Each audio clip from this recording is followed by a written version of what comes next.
What is up, fam? Thank you so much for tuning in to So Real Sports Talk on this beautiful, beautiful Friday morning, almost afternoon, depending on where you were at in the world today.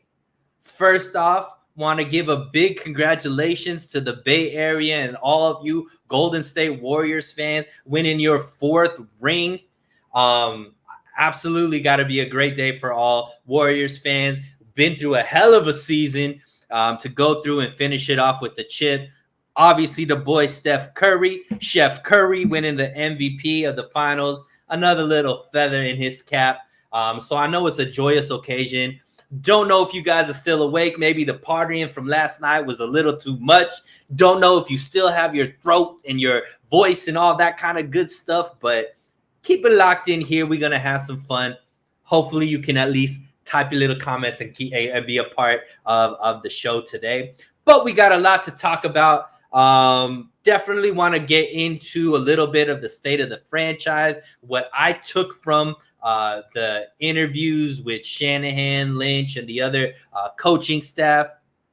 Definitely want to get into some projections of who we think is going to make the 53-man roster, and overall just have a really good time. So thank you for joining in. I'm your host, So Real Sunil, and let's get into it, guys. So the state of the franchise obviously is a marketing tool that the 49ers organization uses to hype up the faithful. And I think this year they did a great job. I mean, there was a lot of conversation around the players, the offseason. There was some things that were said that I actually gained a lot of information from. And overall, you would have to say that the state of the franchise is in good hands. It seems like the biggest takeaway that I took was just the comfort level of Kyle Shanahan, John Lynch, and what they're actually trying to accomplish this year. It seems like everything has just turned into a science with them. And what I mean by that is they know exactly what they're looking to build. They know the pieces that they're looking to obtain. And more than anything, they've created, I think, a blueprint and a foundation for how this organization is going to look for a very, very long time. And I'm excited about it. And we're going to get into a little bit of it right now as far as what I mean by that. So I think that the biggest, mantra that I took as far as this 49ers offseason is just because you are unfamiliar with it doesn't mean that it's bad. And what do I mean by that? So overall sentiment, I think, of the faithful during this offseason is that it wasn't necessarily a very successful offseason, right? I think the 49er faithful overall wanted to see a lot more big splashes when it came to who the 49ers signed in free agency. I think they wanted some more, decisive movement when it came to the quarterback position as far as getting Jimmy Garoppolo off of the roster and, anointing or stating with unequivocally that Trey Lance is the QB1 and the starter. And I think that the 49er faithful wanted the team to maybe be a little more aggressive in the draft as far as picking some people that they felt would fit what they believe to be glaring weaknesses and needs for the 49er roster. And if you looked at what the 49ers did this offseason, they didn't necessarily make any huge splashes. Obviously, Jimmy Garoppolo is still on the roster, and the $25 million cap hit as up until this point is there. And as far as the draft, it was a little bit different from what I believe the faithful wanted. However, from listening to the state of the franchise interviews, especially with Kyle Shanahan and John Lynch, it seems like this offseason was actually a lot better than maybe the faithful understand. And let's put it, let me break it down like this. So first off, we have to understand what the goal is for the 49ers. Now, obviously, the goal is always going to be win a Super Bowl. And I think that's kind of where the faithful is a little bit, anxious, a little bit maybe losing patience because they see that this team is very, very close, right? In the last 3 years, the 49ers have made it to a Super Bowl and lost in heartbreaking fashion. And then last year was one possession away from making it to another Super Bowl. So common sense would state that the 49ers are maybe just a piece away here, a couple pieces away there to really take them over the hump. And then when you see the teams that have won in the last few years, namely the Rams and Tampa Bay, who have kind of been building their team more through free agency and bringing in big names for 1-year deals, 2-year deals here or there, or trading away draft picks to be able to get a big name superstar in.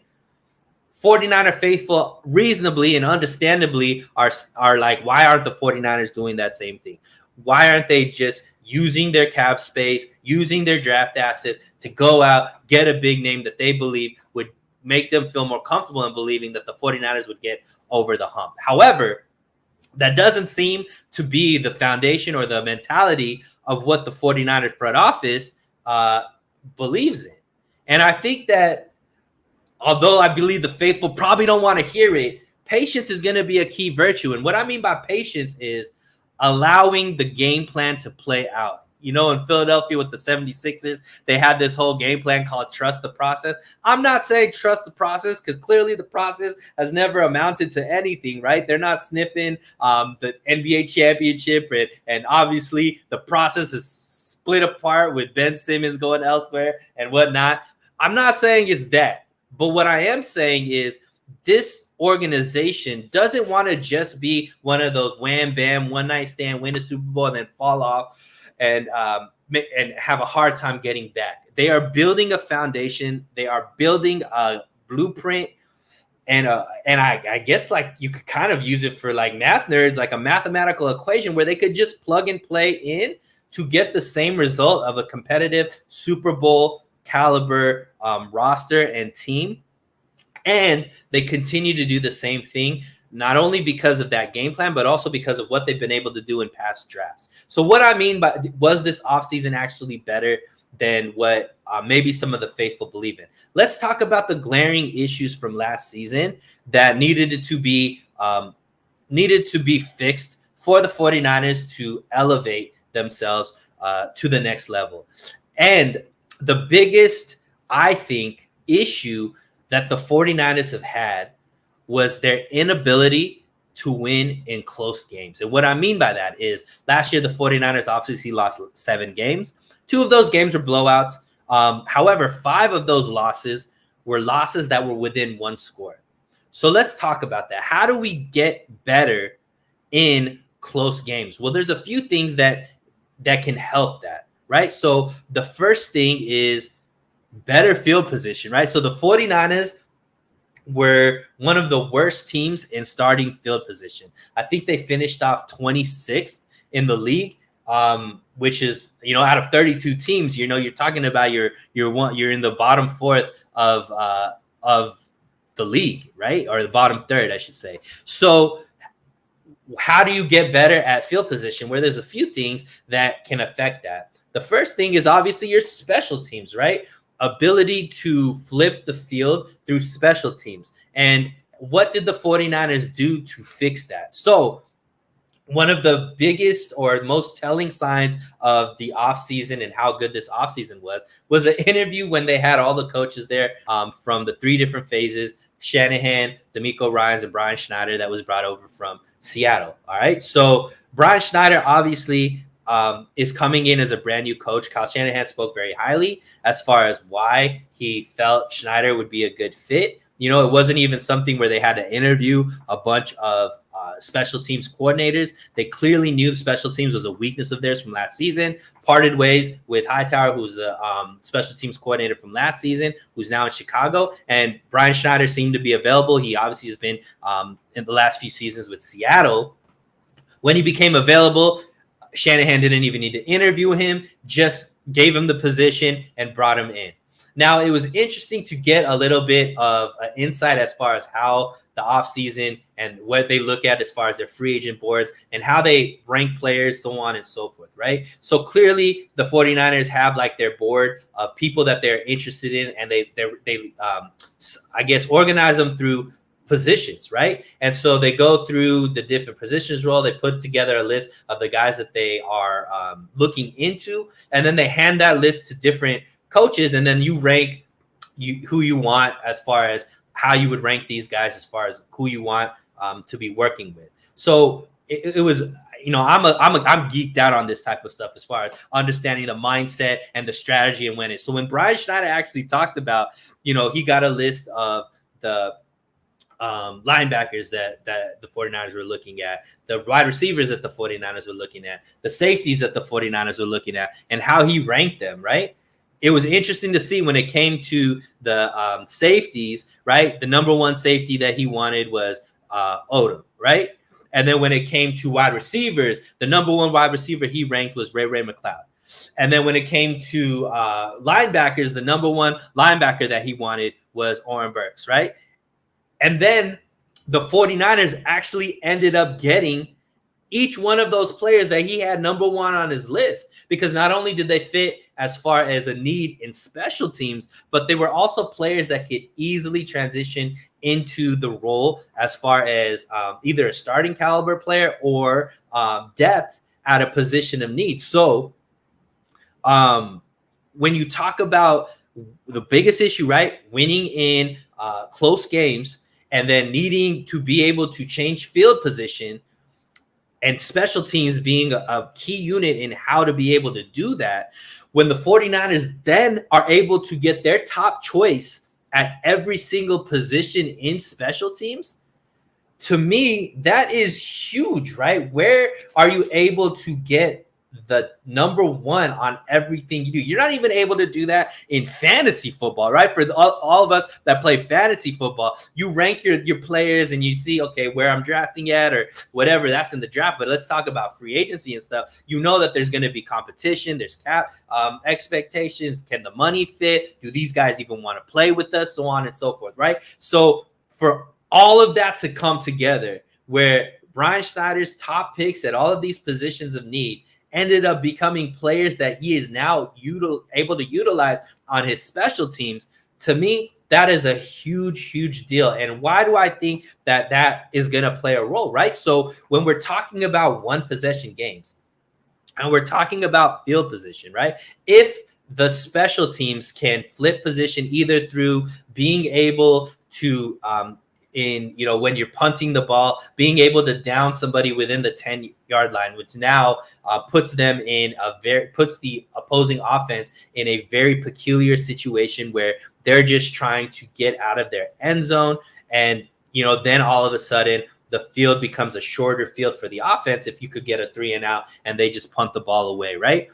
The other thing is actual return game, right? With guys like Ray McCloud, if you could get maybe an extra 10 yards, an extra first down. Now maybe instead of starting at, the 25, you're starting at the 35, right? Or the 40. Now maybe instead of a drive ending in a punt, now you can push for a field goal, right? Or a drive ending in a short field goal. Maybe you could push for a touchdown. And that's where you can start shaving off the points in these close games to flip it to where instead of a loss by one possession, you're actually gaining a win from one position. So that's one way that I thought the 49ers did an above average job as far as using free agency to specifically get better at a need that can translate immediately into a better product on the field. So I was very excited to find out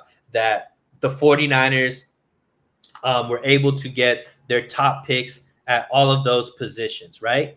The second thing is, how else can you be able to change the field position?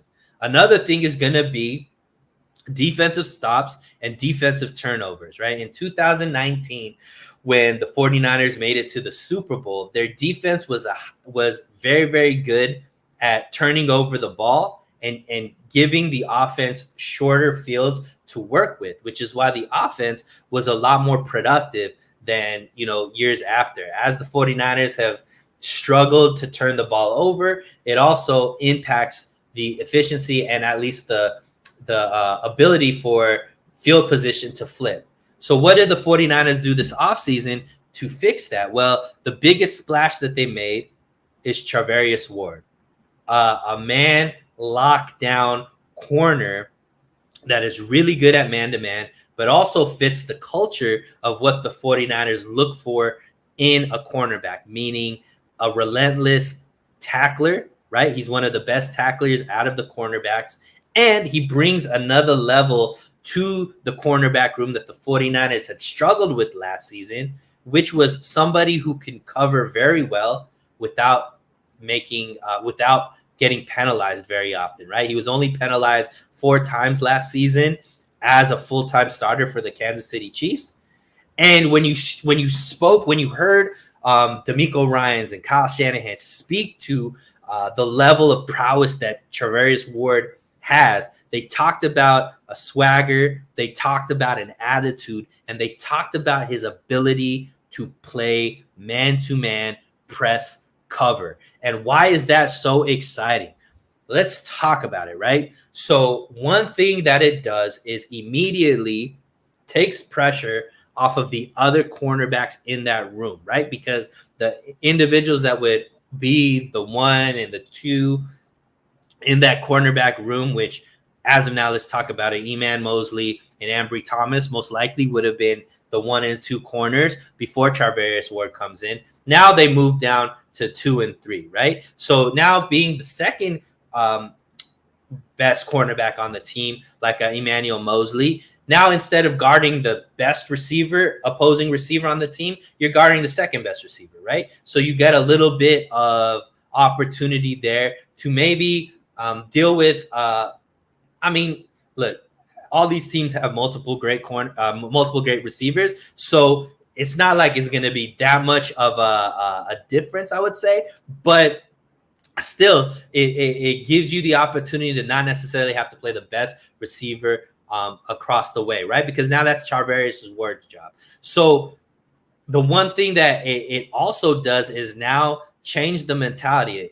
D'Amico Ryan spoke about man-to-man a lot, and it seems like they're going to be able to play man a lot more than the zone that they have played in previous years. And it's because now they have the athletes and the talent in that cornerback room to be able to do that. Got to give a shout out to my little brother, Rohan Chakravarti. What's up, brother? Hope everything's going well on your trip, my man. Make sure to let me know when you're back because we got to get back to it, my dude. But yeah, so why is press man so important when we're talking about changing field position and we're talking about fixing this glaring weakness from last season, which was winning in close games, right? So the strength of the 49ers defense is clearly their defensive line, right? But what were good quarterbacks, what were good offenses able to do to neutralize that ability? Well, the thing that they were able to do was get away with quick passes, right? So get the ball out of the quarterback's hands very quickly, which neutralizes even the best pass rusher's ability to get to the quarterback. So how do you combat that? You got to give the quarterback pause and have them have to hold the ball a little bit longer because the receivers are unable to get open, right? Now, unfortunately, because of last year, all of the injuries and previous years, just because of lack of talent, the 49ers didn't have the corners that they felt comfortable just being able to put on an island man-to-man. So they would always,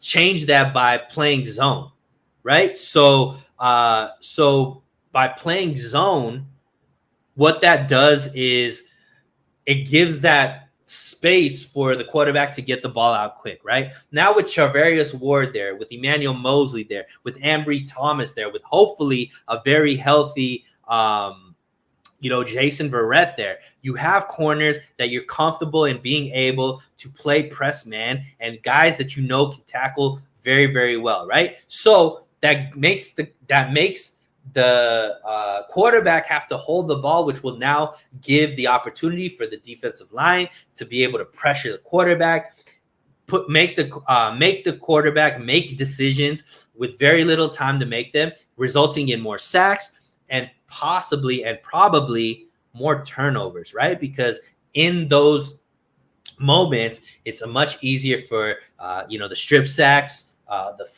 as well as balls that are thrown at inopportune moments, mistakes being made, where now the corners and the safeties can jump on those opportunities to create more turnovers. So for me, when you're looking at one of the glaring weaknesses of the 49ers, to be able to solve all of those issues in such a matter of fact with just really 3 or 4 players was amazing, right? It's amazing capability, and immediately we're talking about a better product on the field that's going to lead to a more competitive product with the 49ers going into this next season, right? So I thought that was amazing just hearing that. Another thing was you got to get a little more insight into how the front office and Kyle Shanahan and John Lynch look into the draft, right? They're utilizing their depth. And what I mean by that is the team is stacked, right? I was doing the math and I was thinking there's probably like 8 to 10 players with the 49ers that could be all Pro Bowl type players, right? So when you're talking about 22 starters and 8 to 10 of them, nearly half of them could be in the Pro Bowl or all pros, you're talking about, wow, like that's a very, very talented roster. So it's not like the 49ers have like these glaring needs of talent that they needed to go out and immediately find people in the draft to be able to do that. And this has been multiple years now where they're in the same situation. So what are they doing? They're not thinking about players that are going to come in and immediately be an impact player this year. They're able to draft for positions of need in the future to give them some flexibility when it comes to the offseason, because they have, somebody that they've groomed and they've dealt with and coached up that's ready to play whenever they need. So they're basically like in college, they redshirt. The 49ers are drafting people to redshirt to add to that depth and to be able to have some flexibility moving forward. And we saw that come into action this season, right? So last season, they drafted Aaron Banks. Aaron Banks was their second-round pick, a left guard out of Notre Dame, right? Big, strong dude who people were wondering, is this because he didn't play at all last season as far as a starter, didn't have the best training camp and all this kind of stuff. All of a sudden, people were like, oh, my God, Aaron Banks is a bust. Well, Aaron Banks has come into this year giving them the opportunity to allow a guy like Laken Tomlinson to walk, who got the bag from the Jets, right? Move him into left guard. The guy's coming in better shape, looking good in training camp so far, in the mini camps. And from what everybody, especially Kyle Shanahan, is saying, is looking like he's going to be playing well at left guard, right? So once again, they drafted somebody last year that they didn't need to play right away, redshirted him, got his body better, stronger, understanding the system a lot more. And now they have an answer for when Laken Tomlinson walked, right? They did the same thing, right? Alex Mack, they didn't know if he was going to come back, if he's going to retire, if he was going to, come back for another season. He ended up retiring. And they had a guy in Jake Brendel that has been working on the roster, been, being trained up, developed by the offensive line coach, and is able to jump in and be the starting center, familiar with Trey Lance, familiar with the other guys on the offensive line. We've heard Trent Williams say glowing things about him. Kyle Shanahan say glowing things about him. So once again, the mantra, right? Just because they're unfamiliar to maybe, the faithful, because we haven't seen them play in real game action, to the team, to the players on the team, to the front office, to the coaching staff, They feel like these guys are the solutions for them, and they didn't need to go out and reach in the draft, trade away assets to move up to necessarily get somebody there, or have to overpay somebody in free agency to bring in somebody to put into those positions. And when you looked at the draft this year, right, the one thing that was unique about this draft is they didn't do any draft day trades, right? That's the first time I think we've seen that in all of the Shanahan Lynch drafts, right?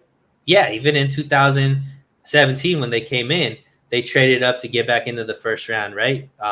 So they've always made trades, but this year they let everything just fall to them, and they picked positions that they felt like they needed, not necessarily right now, but guys that they felt like would be difference makers on the team in the future, right? A guy like Drake Jackson, who they felt a lot of excitement from his upside, even though he might not even be a big time rotational player this season, because he is still pretty raw, does need to learn some other moves to be able to rush the passer, so on and so forth. But because of his just innate ability, talent, speed, things of that nature, with the GOAT defensive line coach and Kosaric, they feel like they were able to bring somebody in that a year from now, 2 years from now, is really going to be a huge impact player, obviously alongside guys like Arik Armstead, Javon Kinlaw, and obviously Nick Bosa, the stud that we have, right? And they did that all through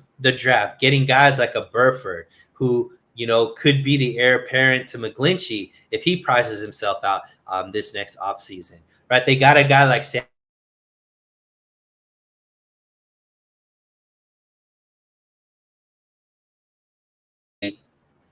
A guy like Emmanuel Mosley might price himself out this upcoming offseason because he's going to be looking for the bag. So they constantly have guys that they could bring in to fill in those depth roles, to fill in, even starter roles, so that they're never super desperate at any position ever.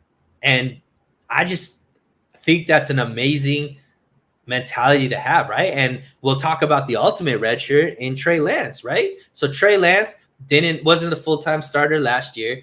He got, he was able to get some experience playing, obviously started 2 games, and we got to see amazing growth in just that. And now he's ready to take the reins over. And, from every indication from what we're hearing in the offseason, the guy has, fixed whatever issues that there were there. It's still showing that he's going to be the man. And once again, playing into the mentality and the philosophy of what the 49ers front office is. I'm excited about it, guys. I think that this team is geared to have an amazing season this year. And if everything comes together, with a little bit of luck, obviously, with health and things of that nature, I think this is going to be an extremely competitive team, and I've stated it, right? If they get average quarterback play out of Trey Lance, this is a playoff team.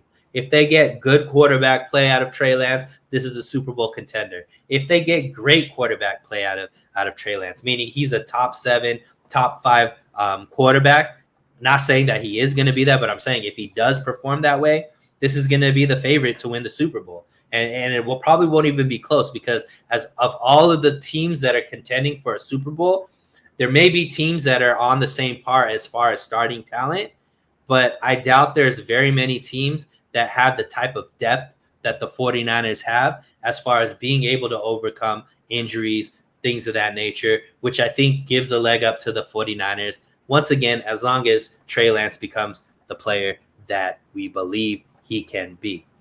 So that was kind of what I took away from the state of the franchise interviews, and why I felt like there was a lot of positive news and positive forecasting for this 49ers team as far as why this offseason was really good. But another thing that I got that was pretty interesting out of Kyle Shanahan was when he was talking about the running backs, okay? So, last season, 49ers carried 5 running backs, including Juszczyk. And, I see no indication why they wouldn't do the same thing. Obviously, they drafted a running back in TDP in the 3rd round. But the thing that was interesting to me is, I'm a big fan of Trey Sermon. He was obviously drafted in the 3rd round last season, showed some flashes, however, was injured, got injured very early on when he did get opportunity to play. Was in the doghouse, it seemed like, with Kyle Shanahan earlier in the season. And it was really nice to see Kyle Shanahan speak about the running backs in the way that he did, because he only mentioned 3. He mentioned how, obviously Elijah Mitchell being Elijah Mitchell. He mentioned TDP being the guy that they brought in. And then he also mentioned Trey Sermon, talking about that he came back working on the things that he needed to work on. And kind of, if you read between the lines, which is, if you understand Shanahan language, right, looks like that they're going to give him an opportunity, which is very, very interesting for me, because that was somebody that some people thought might be a guy that doesn't even make the roster. So I was excited to see that, because I am a big Trey Sermon fan. Before I move on, 49ers throwback, my dude Fernando. Hey, Sunil, what's up, my guy? Thank you so much for joining in. So let's talk about who the 5 running backs will be. So clearly Elijah Mitchell is going to be in there. TDP, you would assume, is going to be in there because he was just drafted. And then from what Kyle Shanahan's saying, Trey Sermon looks like he's going to be a guy that makes the roster. And obviously you got Kyle Juszczyk there, right? So that's the 4. 4 out of the 5, I assume, are going to be those guys. So who's the 5th, right? Who is the 5th? Now, I put this out on Twitter, and thank you to all you Twitter folk for leaving your answers and being really interactive there. It seemed like the overwhelming majority believe that the 5th man is going to be Jeff Wilson Jr. And I can't be mad at that. I think that probably is the most likely situation because of Jeff Wilson Jr.'s leadership. He's been with the team before. He obviously was on the team last year. 2 years ago, he played extremely well, right? Last year, coming off of an injury, didn't show that same explosion, but it is somebody who Kyle Shanahan trusts, and he does like going with guys that he trusts. So Jeff Wilson Jr. seems like a guy that could definitely make that round out as the 4th running back and the 5th man on the roster from that running back fullback room. Now, let's play devil's advocate a little bit, because here's the thing, right? When the 49ers had their most success in the rushing game was 2019. 2019, they finished 2nd in rushing. I think they averaged around 140 yards per game. And that running back room consisted of Coleman, Breida, and Mostert as the 3-headed monster, right? So you had Coleman, who was an in-between-the-tackles type player, workhorse, not necessarily the track speed, explosion on the sweeps and things of that nature. More your downhill runner, power back type of mentality. And then you had the change of pace guys in Breida and Mostert, who were able to give you those home run type explosive runs. And it boded really, really well. That rushing attack, we saw, especially in the playoff game against Green Bay, carried the team, where they didn't even need Jimmy to throw the ball more than 8 times in that game and still were able to dominate a very good Green Bay team. So that rushing attack had like a different style of running backs. Now, if we are saying that the running back room is going to be Elijah Mitchell, Trey Sermon, TDP, and Jeff Wilson Jr., all of these guys are built similarly. All of these guys are between the tackle type runners, and all of these guys are not necessarily known for their breakaway speed. So if we're thinking that, if this ends up being the room, it would be the first time that the 49ers really went into the season without having that electric speed, right? So knowing that, okay, Trey Sermon, TDP, and a guy like Elijah Mitchell are already there, right? Young, healthy guys that can do the things that, Jeff Wilson Jr. can do as well. do they give a guy like Jordan Mason, who a lot of reporters have been saying is doing really well this offseason, that's showing that electrifying speed? Does a guy like Jordan Mason actually make the running back room? And can he be that fifth back that actually makes it? So they do have that option to go with speed if Kyle Shanahan needs that. That's interesting, right? I did see a few people say that Jordan Mason might be that guy. To me, it kind of so the three backs that you think it's going to be between is Jeff Wilson Jr., JaMycal Hasty, and Jordan Wilson. I think that Hasty is probably going to be the odd man out. I don't really see a path to him being able to make the 53-man roster. 916 49er, thank you for joining in. Mason is going to be it, I believe. I can't be mad at you, man, because I definitely think that it is important for the 49ers to have a different option there as far as speed, right? And even though I respect Jeff Wilson Jr. a lot, he got the opportunity last year to have a lot of carries and be able to really kind of earn another position or become that bona fide second back behind Elijah Mitchell, but he didn't take it, right? It seemed like he was a step behind where he was, the previous season. It could be that he came off of a debilitating injury. Could be, that maybe now another year he's going to be able to show that explosion. But what if he doesn't have that explosion anymore? What's the value of having Jeff Wilson Jr. there when you already have three guys that kind of are built the same way in Mitchell, TDP, and Trey Sermon?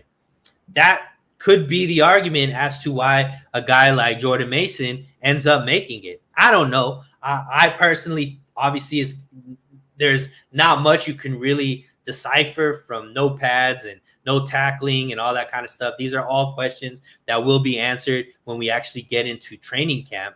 But it is interesting to speculate. For me, I do think a guy like Jordan Mason could be that guy that makes it into there. Now, another thing to pay attention to is obviously there's a brand new mind there when it comes to the running backs and Anthony Lynn.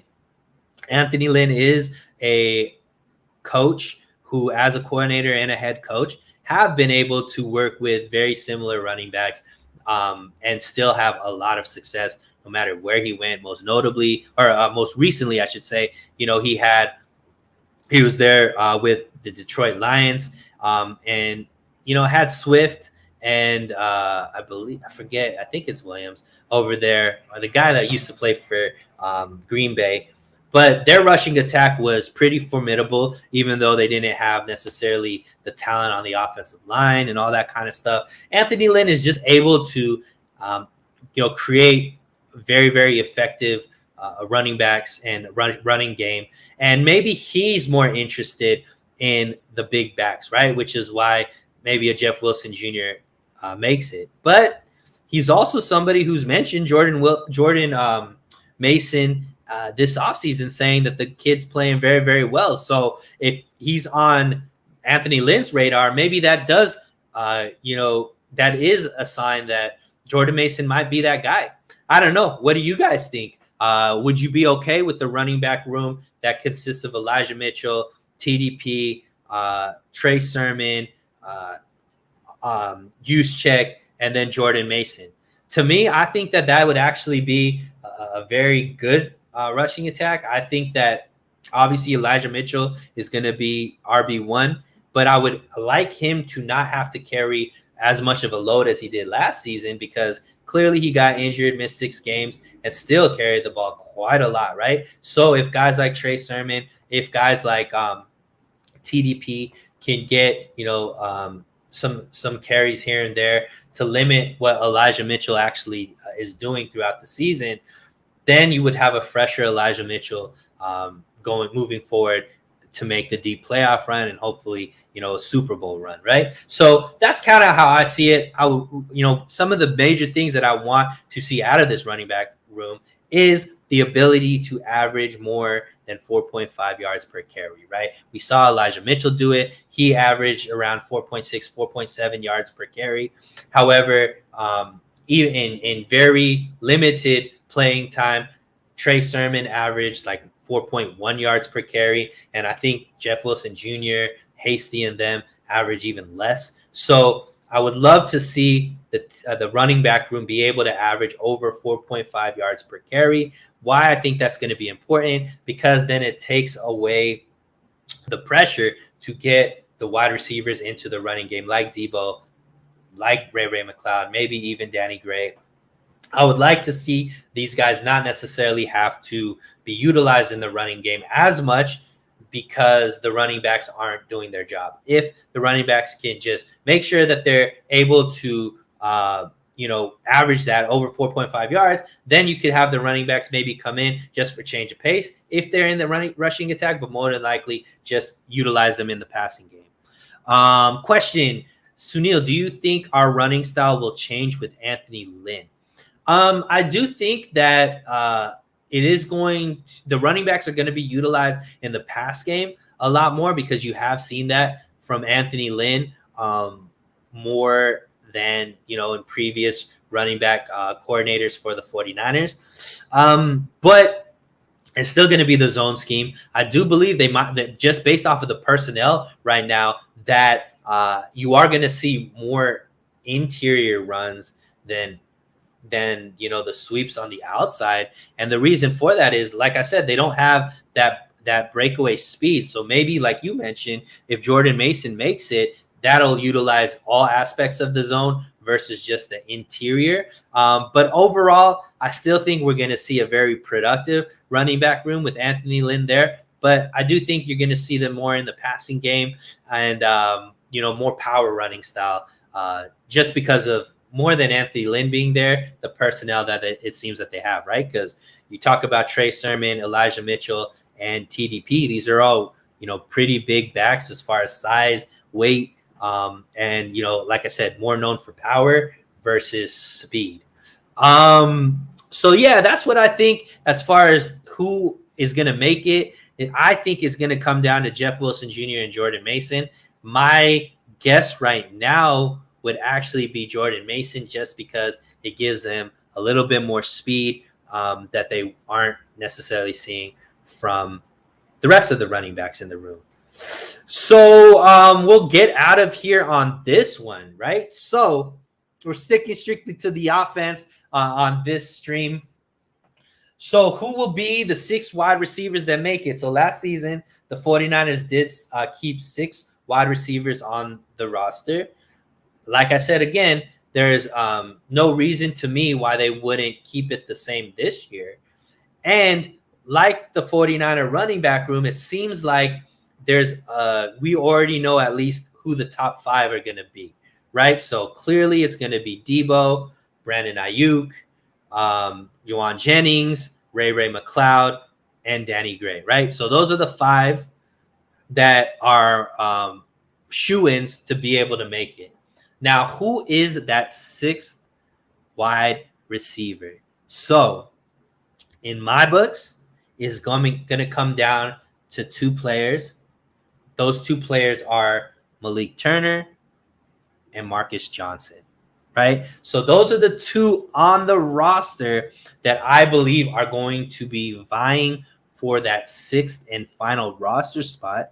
And as of now, I would give the edge to Malik Turner, and for a few reasons, right? So Malik Turner has a lot of experience in the league, right? He's played for teams like Seattle, the Cowboys.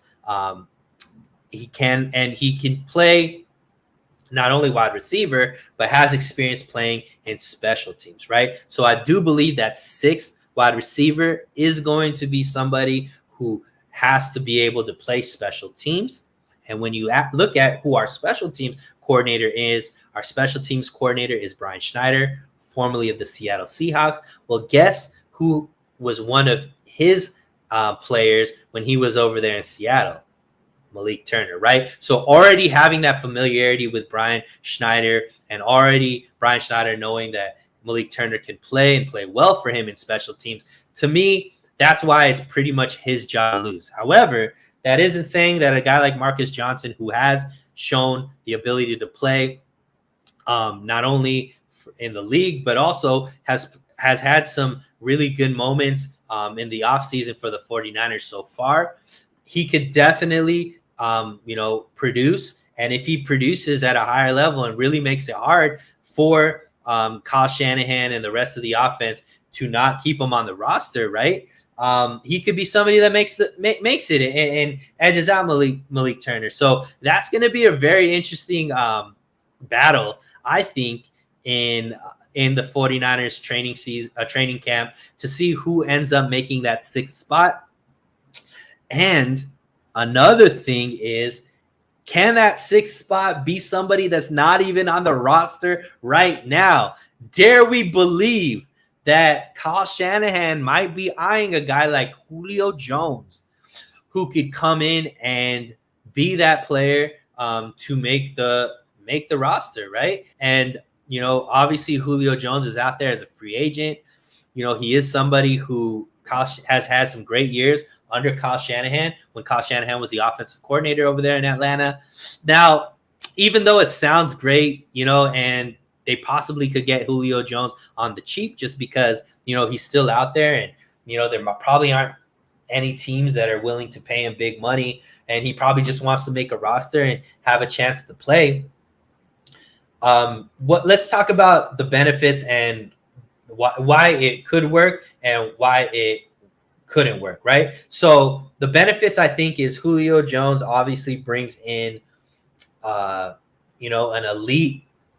He's an elite. He used to be an elite player. I don't know if you can still consider him an elite player, but we're talking about Julio Jones, one of the greatest wide receivers ever to play in the league. So even though the 49ers have a lot of talent there, I guess when you talk about the most experience, right? We got Debo there, who's been in the league for 4 years, right? So Julio Jones would immediately come in and be able to take a leadership role in that wide receiver room. Can you imagine what he would be able to teach guys like Ayuk, like a guy like Juwan Jennings, as far as intricacies on how to play the position?